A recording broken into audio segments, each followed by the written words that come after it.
पाकिस्तान इस वक्त कई मोर्चों पर युद्ध जैसी चुनौतियों का सामना कर रहा है। इससे पाकिस्तान की न केवल बाहरी बल्कि आंतरिक सुरक्षा गंभीर रूप से प्रभावित हुई है। इस बीच पाकिस्तान में जारी राजनीतिक संकट और सेना सरकार में खींचतान से मामला और ज्यादा बिगड़ा है।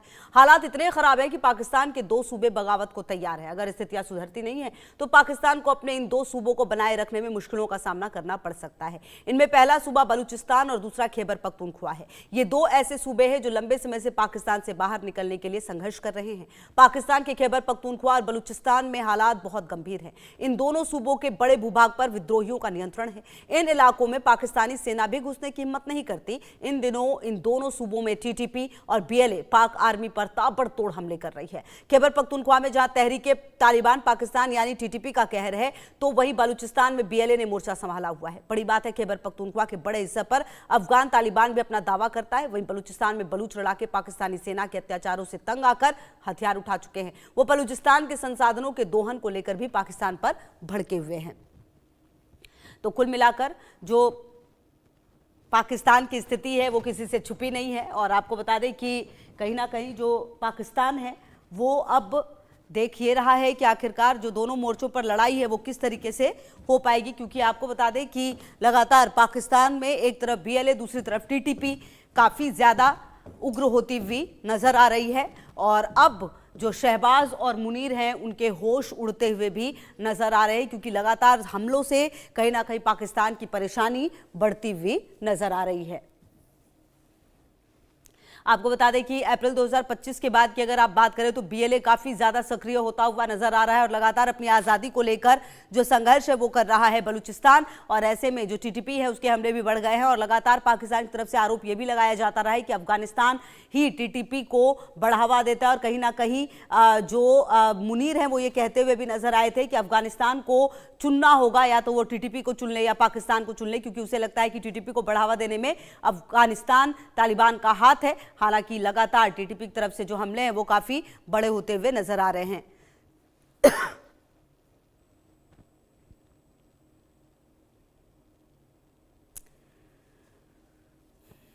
तो अब आपको ग्राफिक्स के जरिए हम समझाने की कोशिश करते हैं कि आखिरकार हम ऐसा क्यों कह रहे हैं कि खंड खंड होगा पाकिस्तान। आप समझिए, पाकिस्तान के खंड खंड होने का जो काउंटडाउन है वो शुरू हो चुका है। ऐसा क्यों कहा जा रहा है, क्योंकि इसके पीछे कारण है। पाकिस्तान के 2 सूबों में बगावत काफी तेज हो गई है, ना सिर्फ तेज बल्कि काफी तेज हो चुकी है यहां पर बगावत। पाक के खैबर पख्तूनख्वा और बलूचिस्तान में हालात बहुत ज्यादा गंभीर है। पहले भी वहां पर आजादी की बात होती थी, लेकिन अब हालात बहुत गंभीर है। खैबर पख्तूनख्वा पाक से बाहर निकलने के लिए संघर्ष कर रहा है, वही बलूचिस्तान के लोग भी पाकिस्तान से आजाद होना चाहते हैं, क्योंकि वो पहले भी आजाद थे लेकिन धोखे से अब उनके गिरफ्त में हैं। खैबर पख्तूनख्वा में आमने सामने की जंग जो है वो नजर आ रही है और यही वजह है कि टीटीपी जो है लगातार काफी सक्रिय है और काफी हमले करते हुए वहां पर नजर आ रही है। इसके अलावा बलूचिस्तान में बीएलए ने मोर्चा संभाला हुआ है। वहीं अगर आप खैबर पख्तूनख्वा की बात करें तो यहाँ पर टीटीपी ने मोर्चा संभाला हुआ है। बीएलए के हमले में पाक आर्मी को काफी नुकसान होता है। हर दूसरे दिन आप लगातार सुन रहे होंगे कि बीएलए का जो हमला है वो काफी तेज हर दूसरे दिन से हो रहा है। पाकिस्तान के खंड खंड होने का जो समय है वो काफी नजदीक आ रहा है, क्योंकि जो ये सूबे है यहाँ पर बगावत काफी ज्यादा हो रही है। अब टीटीपी को जानिए कि आखिरकार टीटीपी क्या है। पूरा नाम तहरीके तालिबान पाकिस्तान है, टीटीपी का नाम, जो काफी ज्यादा संघर्ष करिए बवाल करिए पाकिस्तान में। ये पाकिस्तान का विद्रोही खैबर पख्तूनख्वा गुट है, मतलब पख्तून गुट है। ये जो खैबर पख्तूनख्वा आप सुनते हैं ये जगह, यहां पर ही ये गुट जो है वो सक्रिय है। पश्तून समुदाय के लोगों की संख्या यहां पर ज्यादा है और वो चाहते हैं कि वो पाकिस्तान से अलग हटकर अपने लिए एक जगह बनाए। पश्तूनों का सरकार पर अनदेखी का आरोप है, मतलब कहीं ना कहीं पश्तूनों के साथ अनदेखी की गई है, ये यहाँ के लोग मानते हैं। 2001 से टीटीपी पाकिस्तान से नाराज है, मतलब 2001 वो साल जहां पर नाराजगी खुलकर सामने आई है। 2001 में अमेरिका का अफगानिस्तान पर हमला भी सामने आया था। और आपको बता दें कि कहीं ना कहीं ये जो पूरी स्थिति है इसको आपको समझना होगा। और मेरे साथ इसी पर बातचीत करने के लिए group captain retired UK Devnath ji, रक्षा विशेषज्ञ, और मनन द्विवेदी जी, विदेश मामलों के जानकार भी जुड़े। सबसे पहले यूके देवनाथ सर, आप ही के पास आते हुए, क्योंकि कहीं ना कहीं ये जो पूरी स्थिति है हम देख रहे हैं कि अप्रैल 2025 के बाद से बलूचिस्तान तो काफी ज्यादा एग्रेसिव बिहेव कर ही रहा है। टीटीपी पिछले दिनों में काफी ज्यादा सक्रिय हुआ है और अब ऐसा लगता है कि इन दोनों मोर्चों पर लड़ाई पाकिस्तान को कहीं ना कहीं खंड खंड कर देगी, क्योंकि ये दोनों ही जगह अपनी आजादी के लिए बखूबी लड़ते हुए नजर आ रहे हैं। जी हाँ, हो ये रहा है कि बलूच लिबरेशन आर्मी के जो लड़ाके हैं और बलूच लिबरेशन फोर्स के जो लड़ाके हैं वो लगातार पाकिस्तान की आर्मी, रेंजर्स और जो फ्रंटियर कॉन्स्टेबलरी है उस पर हमला कर रहे हैं। आज हालत यह है कि बलूचिस्तान में कोई भी पाकिस्तान का सेंट्रल गवर्नमेंट का यानी रावलपिंडी इस्लामाबाद का अफसर, चाहे वो किसी भी पद पर हो, वो वहाँ अकेले जा नहीं सकता। बलूचिस्तान में जब भी किसी पाकिस्तानी सेना के अफसर, चाहे वो फौजी हो या सिविलियन अफसर हो, जब उसको जाना पड़ता है तो उसको अपने साथ खास प्रोटेक्शन, खास कॉन्वॉय में जाता है।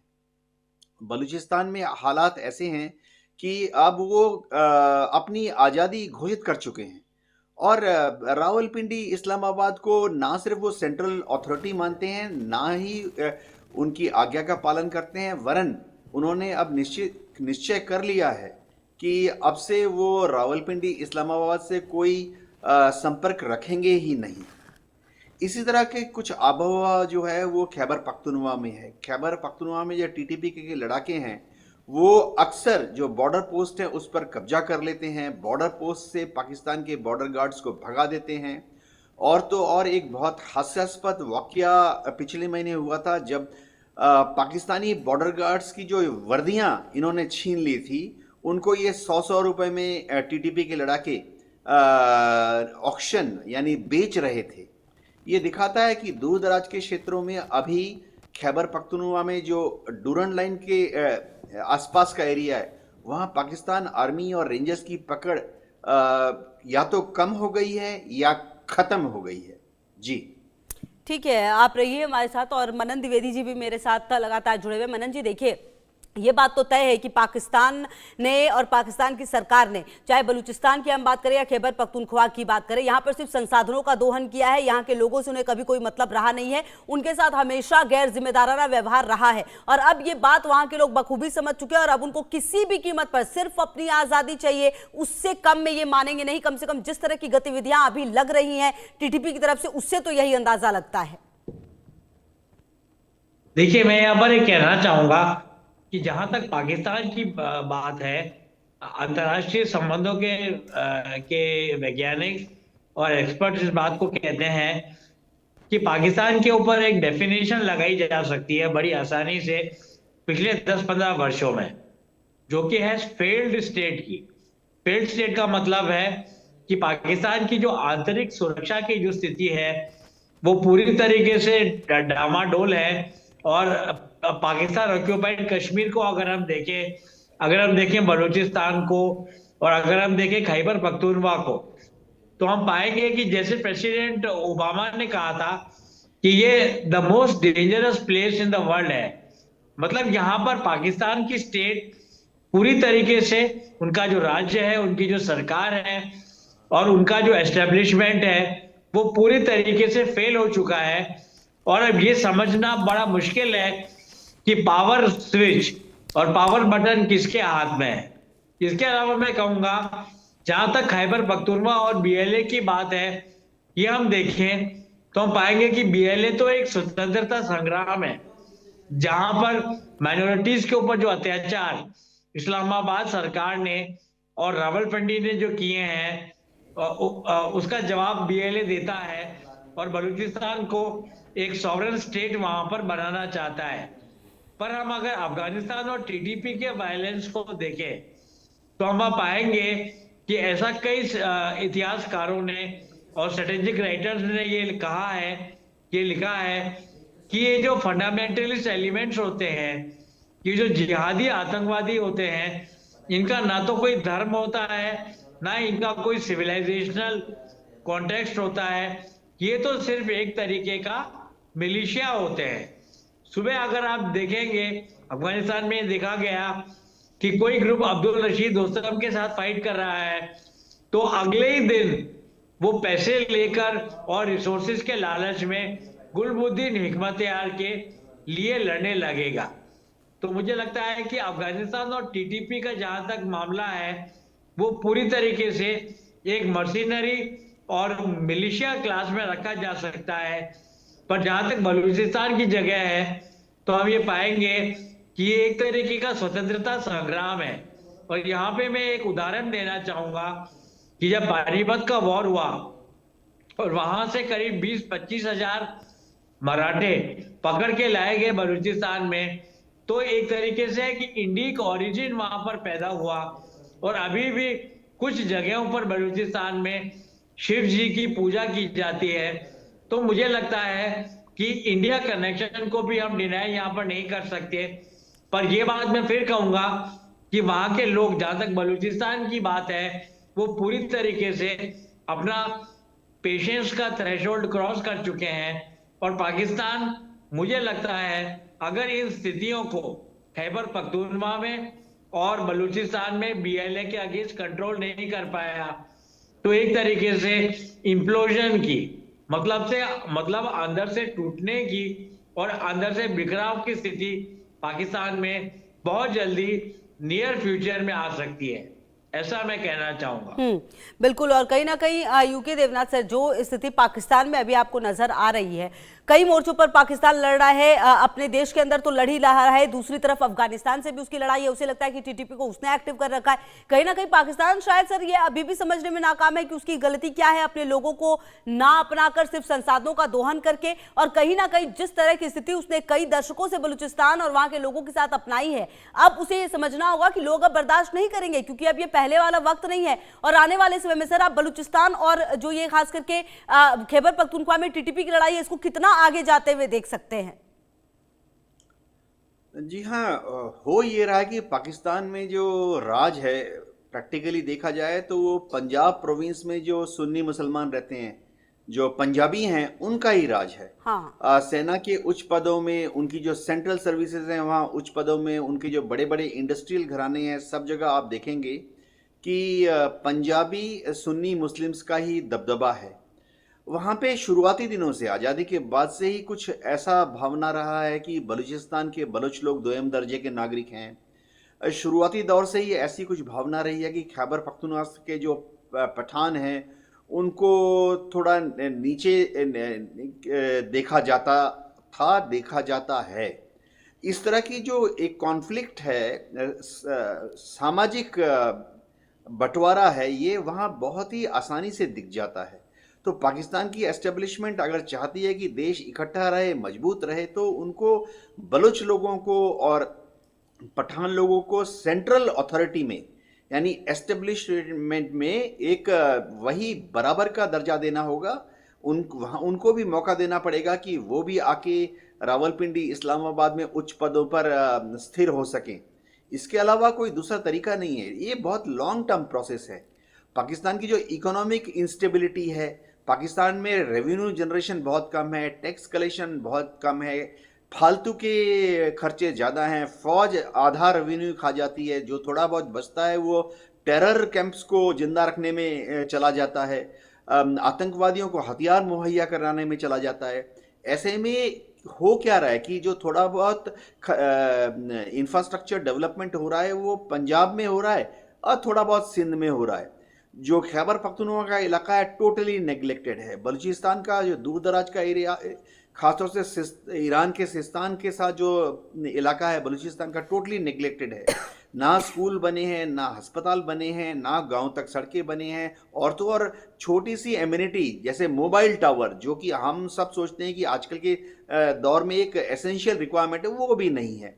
अब इस पॉलिटिकल क्योस और मिलिट्री डोमिनेंस को पाकिस्तान की एस्टेब्लिशमेंट अगर समझेगी नहीं और सोचेगी कि बस डंडे के जोर पर वो खैबर पख्तूनख्वा को और बलूच लोगों को अपने पावर में रखेगी, तो ऐसा होगा नहीं। हाँ, पाकिस्तान बच कैसे जाता है मैं जरा बताना चाहता हूँ 1 मिनट में। चीन पूरी तरह से पाकिस्तान की सेंट्रल अथॉरिटी को बैक करता है।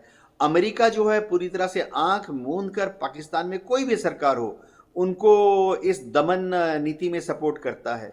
लेकिन वो दिन दूर नहीं है कि अगर पाकिस्तान आज भी नहीं सुधरा, आने वाले 1 दशक में, 2 दशक में हम देखेंगे कि बलूचिस्तान अलग हो जाएगा, खैबर पख्तूनख्वा अलग हो जाएगा। शायद पीओके के लोग भी आज़ादी की मांग करते करते भारत के कश्मीर में विलय की इच्छा जताने लगेंगे। जी। बिल्कुल। और कहीं ना कहीं देखिए मनन द्विवेदी जी, जो जिस हालत में अभी पाकिस्तान है वो हालत शायद उसकी पिछले कई दशकों में हुई नहीं है। देखिए बांग्लादेश अलग हुआ था वो एक अलग बात थी, लेकिन अगर बलूचिस्तान अलग हो जाएगा तो कहीं ना कहीं पाकिस्तान आधा रह जाएगा। ये बात पाकिस्तान को भी पता है। आने वाले समय में जो पाकिस्तान के हुक्मरान है, शहबाज शरीफ की बस की बात तो है नहीं, जो मुनीर है उनकी तरफ से क्या लगता है आपको कि ये टीटीपी और जो खास करके बलूचिस्तान में बीएलए है, इनके लिए किस तरह के कदम उठाए जाएंगे? क्योंकि एग्रेसिव तो पहले भी पाकिस्तानी सेना इनकी तरफ रही है। कि मुझे लगता है कि पाकिस्तान में पूरी तरीके से एक प्रकार से सिविल वॉर की स्थिति है, जहां पर कंप्लीटली एनार्की, कंफ्यूजन और केओस फैला हुआ है। इसके अलावा अगर हम बात करें तो हम ये देखेंगे कि पाकिस्तानी हुक्मरानों ने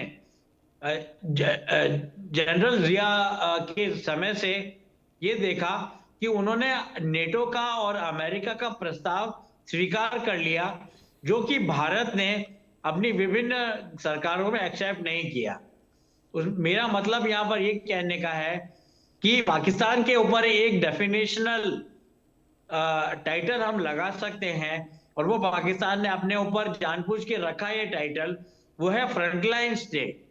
तो अमेरिका का क्लाइंट स्टेट और फ्रंटलाइन स्टेट पाकिस्तान शुरुआत में बना, जिसके चलते जो अफगानिस्तान में रशियन फोर्सेस आई 1979 से, और जिस तरीके से वहां के सोवियत सपोर्टेड हुक्मरान नजीबुल्लाह को काबुल में फांसी डालकर उनका खात्मा किया गया, उस समय से ही पाकिस्तान अमेरिका का फ्रंटलाइन स्टेट और क्लाइंट स्टेट बना, जिसके चलते जब वहां पे राज्य की, वहां पर स्टेट की शक्ति क्षीण होती गई, तो वहां पे ये डिफरेंट ट्राइबल फोर्सेस जो हैं, जो डिफरेंट जिहादी और फंडामेंटलिस्ट फोर्सेस जो हैं, वो कोई भी लोया जिरगा इसको कहते हैं, कोई भी लोया जिरगा मतलब कि अफगानी पार्लेंस में इसको कहते हैं, कोई भी किसी भी समझौते पे या किसी भी कॉम्प्रोमाइज पे नहीं आ पाए। और एक तरीके से जहां जहां इन मिलिशिया को पैसा मिला, जहां जहां इनको पावर का फायदा मिला, वहां वहां ये कभी तो अफगानिस्तान की तरफ और कभी पाकिस्तान की स्टेट की तरफ जाते रहे। तो ये एक ऐतिहासिक बैकग्राउंड है, ये एक ऐतिहासिक पृष्ठभूमि है जिसको यहाँ पर देख सकते हैं। और जहां तक फ्यूचर की बात है, जो युद्ध है पूरी तरीके से, जो कॉन्फ्लिक्ट है, वो एक तरीके से रिसोर्स मोबिलाइजेशन की तरफ है। और जिस प्रकार से चीन ने ग्वादर पोर्ट को अपना रखा है और वहां पर एक तरीके से अपना सीपैक को एस्टेब्लिश कर रखा है, उसके चलते पाकिस्तान पहले अमेरिका का क्लाइंट स्टेट था, अब वो बन गया है चाइना का क्लाइंट स्टेट। और अंतिम बात मैं ये कहूंगा यहाँ पर कि अगर हम राजनीतिक चरित्र की बात करें, पॉलिटिकल कल्चर की बात करें, तो बड़े ही प्राइमोर्डियल का मतलब होता है बड़े ही पुरातनवादी राजनीतिक संस्कृति वहां पाकिस्तान में है। क्योंकि मुझे याद पड़ता है कि जब नवाज शरीफ अपने टर्म के लिए कैंपेनिंग कर रहे थे, तो उनका टाइगर से कंपैरिजन किया जाता था, और पाकिस्तान में लाहौर और कराची के चौराहों पर टाइगर को एक पिंजरे में बांध के रखा जाता था, और वहां पर नवाज शरीफ के लोग बातचीत ठीक है करते सर, आने थे। वाले समय में देखना ये होगा कि किस तरह से पाकिस्तान से जो आवाज है टीटीपी की और बीएलए की उठती है। बहुत